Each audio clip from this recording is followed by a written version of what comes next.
l'égalité, mais aussi promouvoir l'égalité et l'équité genre.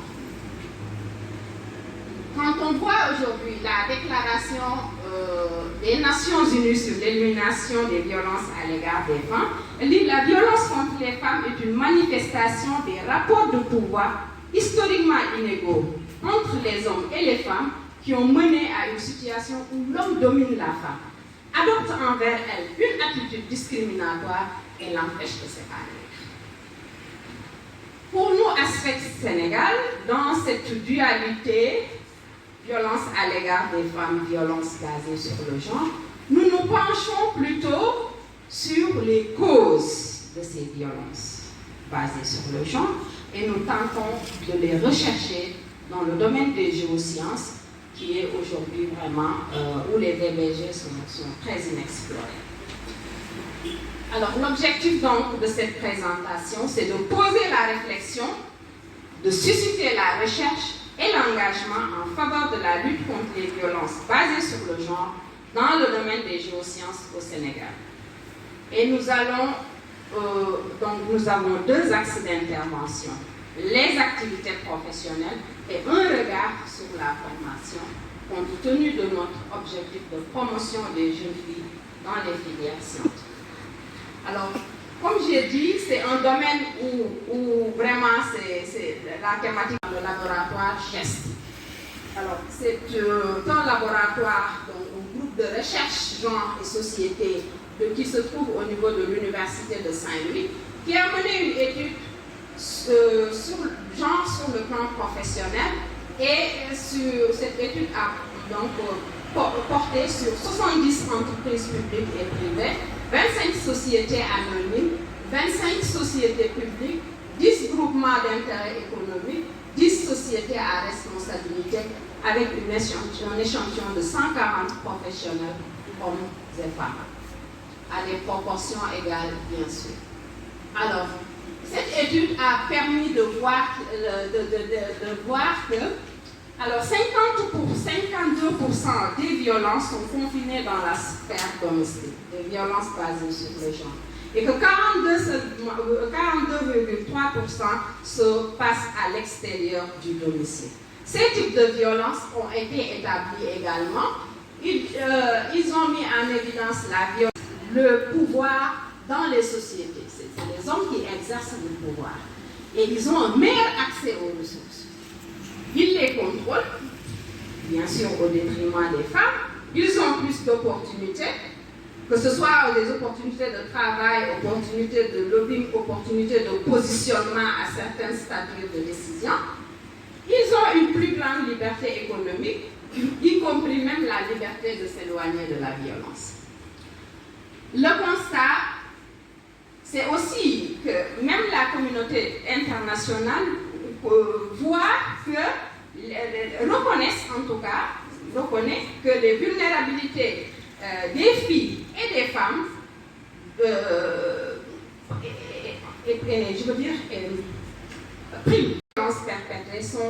ont été perpétrées par des supérieurs directs de ces employés-là.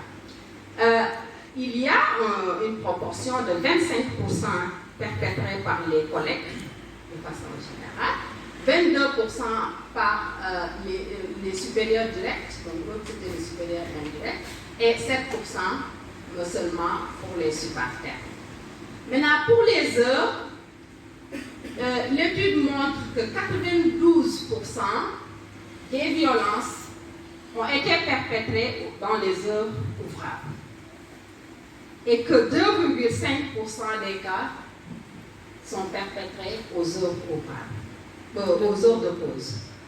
Et que 5% des cas de violence ont été perpétrés pendant les heures non ouvrables. Alors, quelques causes maintenant de violences basées sur le genre. Il existe beaucoup de causes. Nous avons la pauvreté. L'étude a montré que la pauvreté, et d'autres études même au niveau national et international, ont montré que la pauvreté fait partie des facteurs fondamentaux des violences basées sur le genre. L'autre cause, c'est les inégalités sociales genre, les stéréotypes genre, les croyances sexistes et les interprétations tendancieuses de la religion. Il existe une autre cause, ou des causes, c'est les difficultés liées au statut professionnel. Parce que ça peut permettre ou empêcher l'accès des femmes à l'emploi, à un emploi décent ou à l'autonomie.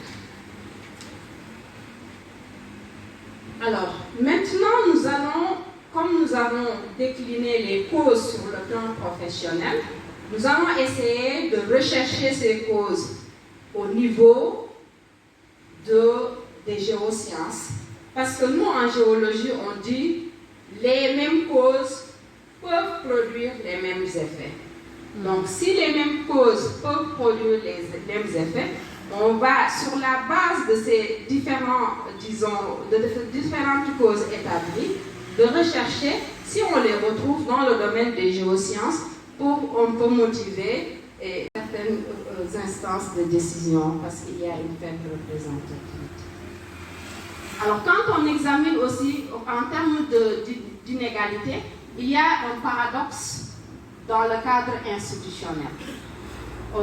Il y a une cellule genre qui a été mise en place au niveau de l'université en 2017. Il y avait même une cérémonie de lancement. Mais aujourd'hui, le rapport, quand on examine le rapport 2019 sur l'évaluation institutionnelle de l'ICAT, c'est le rapport le plus récent, on regarde l'architecture institutionnelle, on ne voit pas où est la cellule genre. Ça veut dire que ça existe, mais au niveau mise en œuvre, il n'y a rien derrière. Et ce qui fait que, pour la suite, quand on regarde le rapport sur les conflits des médiateurs de l'UQAT, quand on regarde la typologie des conflits, il y a les conflits autour de la transparence, de l'éthique, de la déontologie.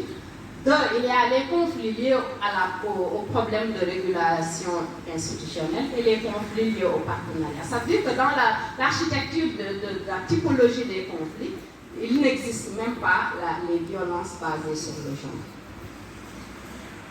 Quand on regarde également les statistiques qui ont été développées par le laboratoire GEST, ça montre que face aux violences basées sur le genre, 61% des victimes se résignent. C'est-à-dire qu'il n'existe pas de dénonciation, ils se résignent parce qu'il n'existe pas de structure où ils peuvent aller dénoncer ces structures et encadrer pour lutter contre ces violences-là. Et les statistiques montrent que 9% arrêtent le travail. Et ça, c'est une violence. Donc, ils ont conclu, en tout cas, l'étude GEST montre que le milieu professionnel est un milieu de production de VBG et d'impunité.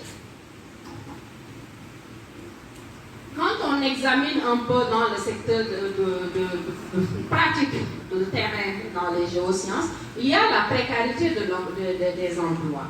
Et ça, la précarité des emplois montre que ça fait qu'ils acceptent la violence pour conserver, par exemple, l'emploi, ils acceptent la violence. Il y a la discrimination parce que certaines femmes qui peuvent, par exemple, qui sont sur le terrain, quand ils arrivent en congé, peuvent se retrouver rétrogradées et, compte tenu de leur minorité, ne peuvent pas aujourd'hui réclamer à lutter contre ces violences-là. Dans les zones d'activité minière aussi, il y a le manque d'infrastructures sociales de base qui fait qu'aujourd'hui, les professionnels qui travaillent dans les mines, etc., quand on termine par exemple un congé de 2 mois, on laisse un enfant de 2 mois ici à Dakar et on est obligé d'aller à Kédougou parce que sur le site de travail, il n'y a pas d'école maternelle, etc. Et on voit régulièrement des femmes qui pleurent tout le temps de Kédougou à Dakar parce qu'elles ne sont pas tranquilles, elles ont laissé un bébé de 2 mois à la maison. Je veux dire parce qu'il n'y a pas d'infrastructure. Je veux dire, c'est des violences. Et ça peut aller même jusqu'à des violences familiales. Vous laissez votre mari à Dakar et voilà, c'est l'entourage, des violences verbales. Ça peut aller même au divorce. Voilà, ça c'est des exemples qu'on peut examiner et explorer dans le secteur des géosciences. Maintenant, une fenêtre sur la formation. Une étude a montré que dans le milieu aussi universitaire pour les étudiants, etc., il y a une marginalisation, déficit de sensibilisation, il y a des facteurs VVG. Et pour le cas spécifique, par exemple, des étudiants, il y a le problème des bourses. Ça amène énormément de violence. On sait qu'il y a beaucoup d'étudiants qui ont été tués à la suite de grèves, etc., pour réclamer leurs bourses. Ça peut affecter aussi bien les filles que les garçons. Alors, les codifications des chambres, donc je veux dire, il y a énormément de niches parmi ces étudiants. Il y a des étudiants qui sont dans les filières scientifiques. Et ça nous éprouve, nous, en tant que militantes, acteurs ou actrices de promotion des filles dans les filières scientifiques. Quand on voit dans les moyens secondaires, ce que l'étude montre, c'est qu'il y a une discrimination entre élèves, abus d'autorité,